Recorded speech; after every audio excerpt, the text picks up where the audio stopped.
Well, hey everybody, Chris here, 4 Directions Bushcraft. So we waited 2 weeks. We're going to give away a Mora HD, my favorite knife, the one I'm carrying here.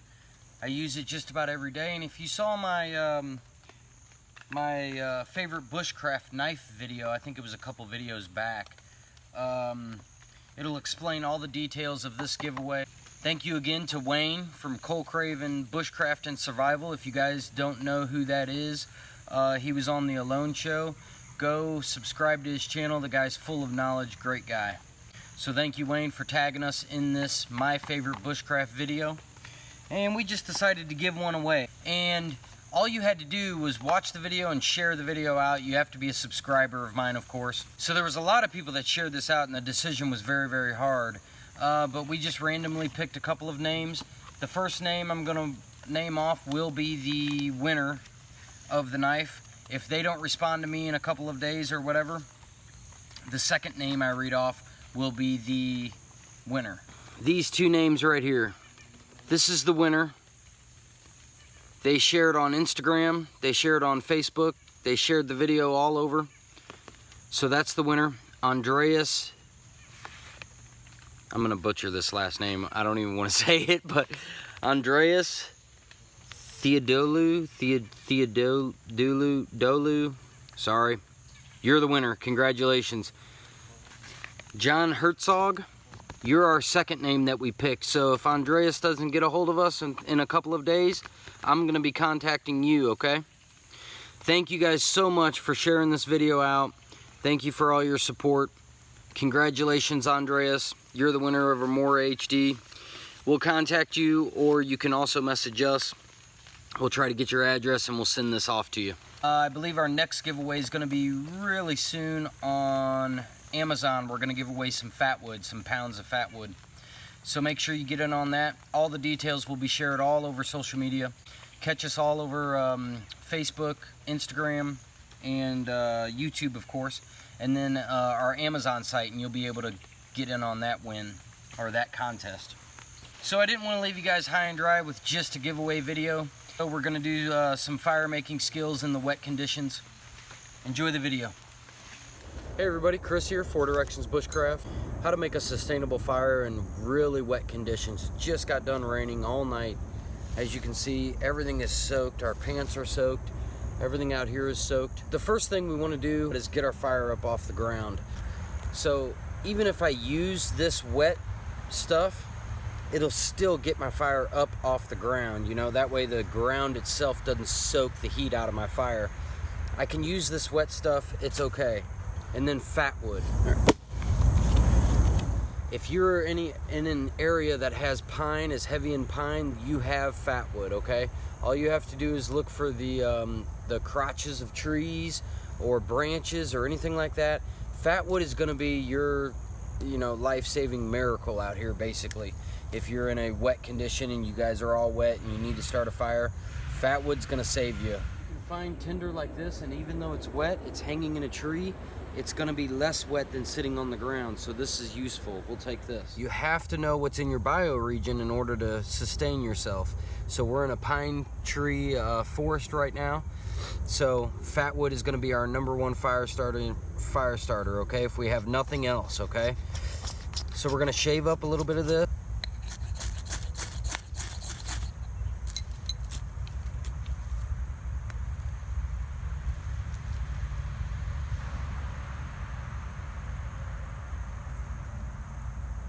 So I don't want to just put this right down on the fire itself because it'll burn it out, it'll snuff it out. I want to give it some air, and there you go. That fatwood will dry it out real quick, and now we can add our little sticks. So even though that was soaking wet, it's still going to start a fire, and then we can also add our fatwood.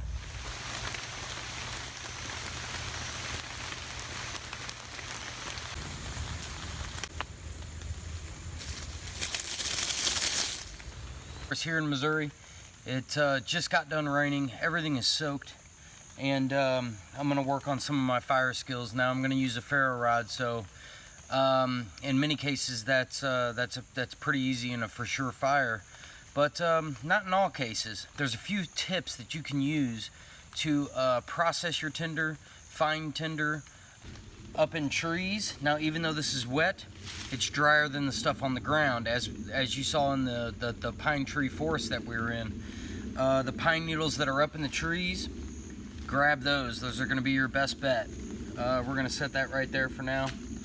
And then we have dead standing wood. Could be pine, cedar, anything really. And even though this is soaking wet, we can make feather sticks out of this and get to the middle where it's dry.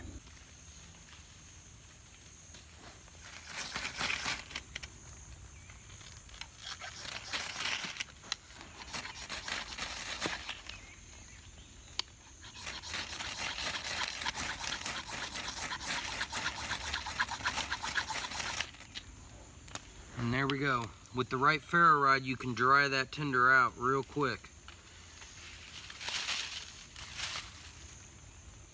Now, I don't want to plop anything down on my fire. It'll put it right out. So I want to slowly dry this out. And as it dries, I can slowly set it on my fire. And when you're out hiking and it's storming like this and raining, your rain gear can make a really good shelter, a really quick shelter. These down trees like we're sitting next to can make a really good shelter and protect your fire from the rain as well.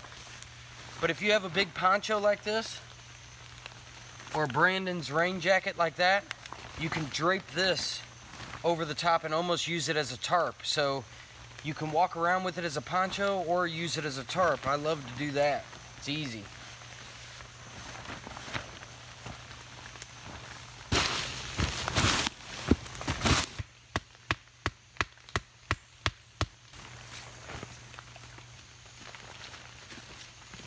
Alright, so everybody, in a pinch, we could protect ourselves from the rain, protect our fire from the rain within 2 minutes. Another good useful tip with these is you can gather rainwater with them.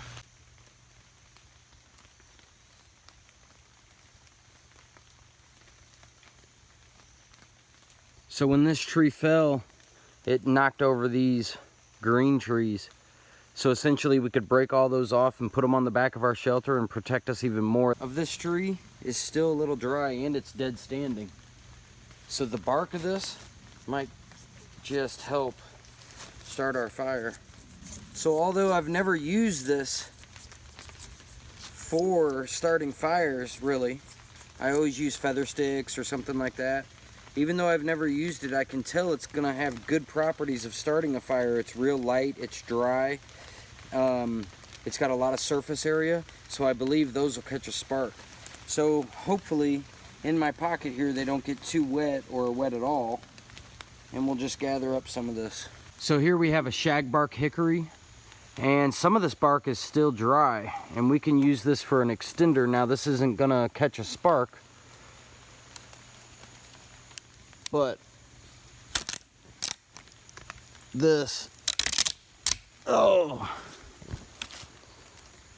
this is still dry, semi-dry. Some of it is, like this part. So we can use that as kindling. Found a cedar tree here, and as you can tell, we peel off the real soaked outer bark, and some of this is dry in here still. Now this wouldn't be a good piece to use, but if we can peel off just a little bit more and get under here, we can scrape and process this down. And I'll show you another trick of drying your tinder out while you're collecting tinder until you get back to your camp. Okay, we got all of our dry tinder from the cedar tree, and I'm just gonna bunch it up. Now, it's summertime out here, so it's not too cold, so I can place this next to my skin, and as I'm hiking, it'll heat up slowly, and it'll slowly dry this out. Now, it's not gonna be perfectly dry, but it does help. So I'll pack it right here next to me, and I'll just tuck it in my pants, and that will actually help. Now if it's too cold out, you don't want to be putting damp stuff next to your core, but it's summertime, we can do that, and also it holds just perfectly right there. And we stumbled upon this beautiful chicken of the woods mushroom fungus growing on the side of this old, I guess this is an oak. And this is a great edible mushroom. You can put it over the campfire. You can eat it just like this. It has the texture of chicken. I don't believe it tastes like chicken, but we're gonna collect some of this as well, and we can eat this later. Perfect. All right, everybody, so we have our tinder. We're just gonna process it up. Our bark, we can just lay down right there. We'll break up our piece of our bark for kindling.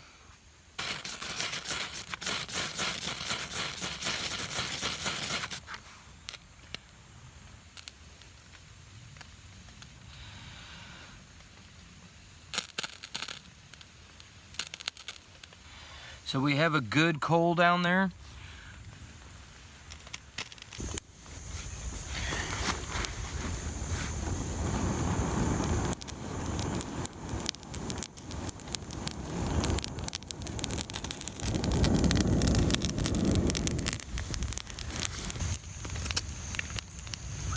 Get out, have fun, study your bioregion, and that way if you're ever out and you need a nice warm fire, you know how to build one.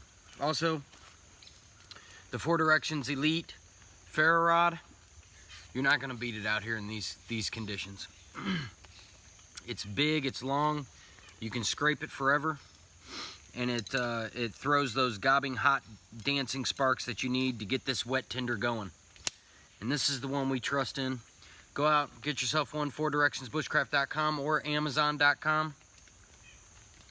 We love you guys out there. Thanks for your subscriptions, all your support. Views, comments, and support. Yeah. We'll catch you guys on the next one. Take it easy.